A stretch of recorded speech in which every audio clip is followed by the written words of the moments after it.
జై శ్రీరామ్, జై శ్రీరామదూత. నేను ఇక్కడికి వచ్చిన 3 నెలల్లో తర్వాత ఇంటికి వెళ్ళే స్వప్నంలో స్వామి ఆంజనేయ స్వామి ఆకాశంలో గద పట్టుకుని, పర్వతం పట్టుకుని, గ్రీన్ డ్రెస్ వేసుకుని, కాలు కిందకి కాలు పైకి పెట్టుకుని వస్తున్న టైంలో స్వామి కనిపిస్తున్నాడు. స్వామి మా వారి చెప్పారు, స్వామి కనిపిస్తున్నాడు, ఆంజనేయ స్వామి అంటే ఆయన అలా అలా అలా వచ్చేసి కిందకు వచ్చేసి చిన్న ఆంజనేయ స్వామి లాగా అయ్యి ఇలా కూర్చున్నాడు నా ముందు. నాకు చాలా ఆనందం వేసింది, కానీ సంతోషపడి ఊరుకున్నాను. తర్వాత నాకు 4వ నెలలో రావాలంటే ఇబ్బంది వచ్చింది. అదే టైంలో ఆంటీ గారు నాకు రావడానికి కుదరలేదని రామచంద్రరావు గారికి ఫోన్ చేసి భార్యకు చెప్పాను.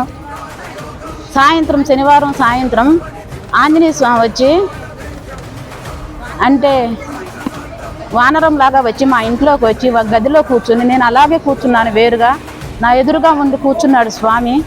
మా వారిని తీసుకొచ్చి ఏదన్నా పెట్టండి, ఆంజనేయ స్వామి వచ్చాడు మన ఇంటికి అన్నాను. బెల్లం మొక్క ఇచ్చాడు, ఆయన తీసుకోలేదు. నన్ను తాకపోకుండా అలాగే కూర్చుని మా ఇంట్లో నుంచి వెనక వైపుగా వెళ్ళిపోయాడు స్వామి. నాకు ఈ అనుభవాన్ని నాకు స్వామి ప్రసాదించాడు కాబట్టి చెప్పుకోకుండా కూడా ఉండలేకపోయాను.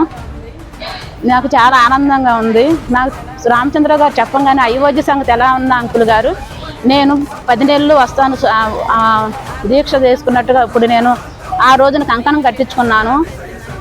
అయోధ్య వెళ్ళే వరకు నాన్ వెజ్ తిన్నాను, బ్రహ్మచర్యంగా ఉంటానని. అదేవిధంగా ఈ రోజు వరకు ఉండగలిగాను.